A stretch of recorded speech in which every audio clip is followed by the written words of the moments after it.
ऐक्यं मोक्षमूलं गुरुकृपा, मोक्षमूलं गुरुकृपा।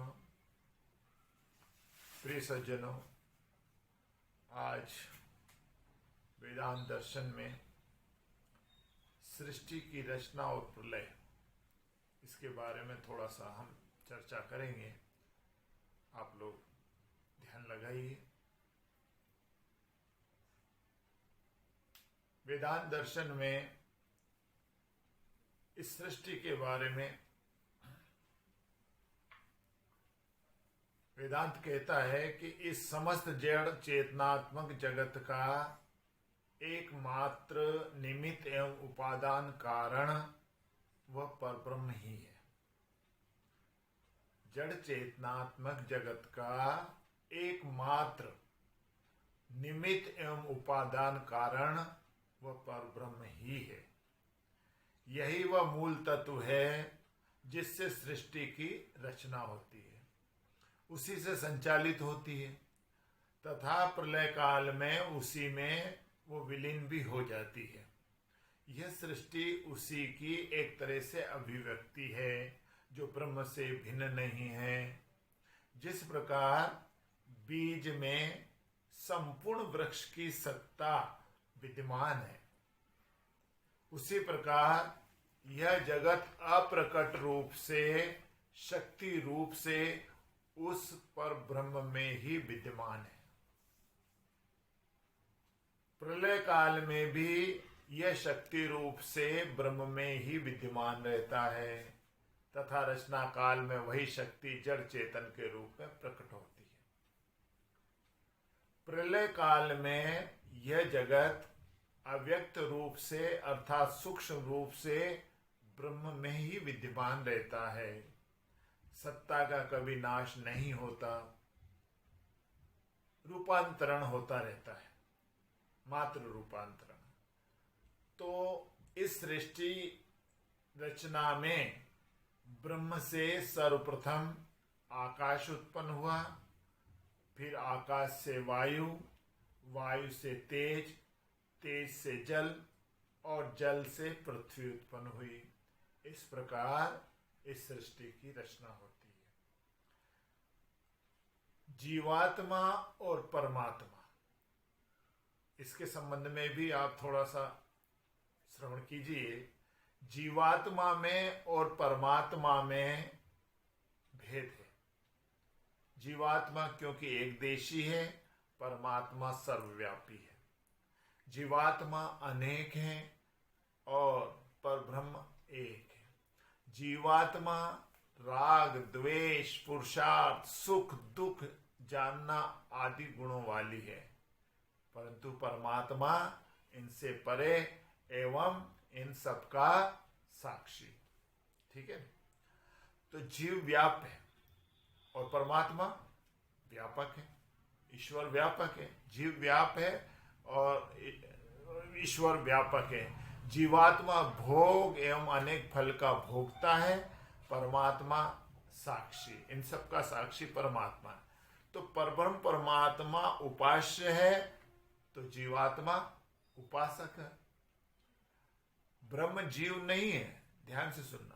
ब्रह्म जीव नहीं है, बल्कि उससे अधिक है। जीव अल्पज्ञ है तो ब्रह्म सर्वज्ञ है। जीव ईश्वर के अधीन है, ध्यान लगाइए। जीव ईश्वर के अधीन है, परमात्मा उसका शासक एवं स्वामी है। वह प्रकृति का भी स्वामी है, वह प्रकृति का संचालक भी है। प्रकृति उसी से संचालित होती है, प्रकृति का शासक है परब्रह्म। ब्रह्म जानने योग्य है, जीवात्मा जानने वाला। ब्रह्म आनंदमय है, जीवात्मा नहीं। देवता भी जीवात्मा ही है। ये जो देवता लोग हैं, ये जीवात्मा की ही श्रेणी में आते हैं। ब्रह्म कारण है, जीव उसका कार्य है। दोनों अनन्य होने से अयम आत्मा ब्रह्म आदि कहा जाता है। अयम आत्मा ब्रह्म अपनी परा एवं अपरा प्रकृति दोनों से भिन्न होते हुए भी इनका कारण होने से अभिन्न है। जीवात्मा नित्य है, शाश्वत है। शरीर के नाश होने पर इसका नाश नहीं होता। जीवात्मा अपने कर्मों में पूर्णतया स्वतंत्र नहीं है। उसके संस्कार, इंद्रियां, शरीर तथा सहकारी बाह्य कारणों की उपलब्धि में वह हमेशा परतंत्र ही है। शरीर की शक्ति भी सदा अनुकूल नहीं रहती, इसलिए शरीर भी वह परतंत्र है। जीवात्मा का कर्तापन परमात्मा के सहयोग एवं उसकी शक्ति से है, इसलिए उसका कर्तापन परमात्मा के अधीन है, किंतु वह अपने को कर्ता मान बैठा है। अपने को कर्ता मान बैठता है, इसलिए वह भोक्ता हो जाता है। और ध्यान देना, जीव ईश्वर का ही अंश है। ईश्वर अंश, जीव अविनाशी। उसका ईश्वर से संबंध संतान एवं पिता की भांति है। जीव ईश्वर का अंश है। कहा है ना कि ईश्वर अंश जीव अविनाशी, तो उसका ईश्वर से संबंध संतान एवं पिता की भांति है, किंतु ईश्वर उसके सुख दुखों में लिप्त नहीं होता। जीवात्मा सबका अंतरात्मा नहीं है, वह परब्रह्म परमात्मा ही सबका अंतरात्मा है। जीवात्मा तथा परमात्मा की एकता उपासना की दृष्टि से ही स्थापित की गई है, अन्यथा दोनों में भेद है। परमात्मा के जो धर्म हैं वो जीवात्मा के नहीं है। परब्रह्म ही सर्वश्रेष्ठ दृष्टा है, वही सर्वश्रेष्ठ ज्ञाता है। इसकी अपेक्षा जीव दृष्टा होते हुए भी उसका दृष्टापन परमेश्वर के ही कारण है, इसलिए उसे सर्वश्रेष्ठ कहा गया है। ब्रह्म विद्या की साधना।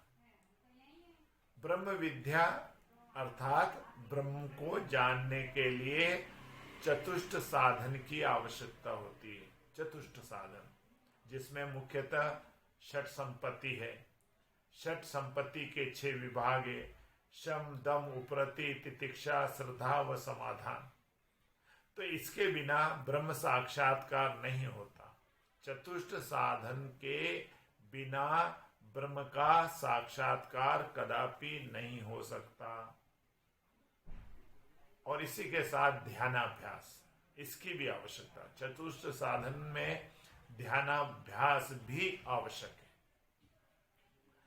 मन का पूर्ण रूप से निग्रह हो जाना अर्थात शांत हो जाना शम कहा है।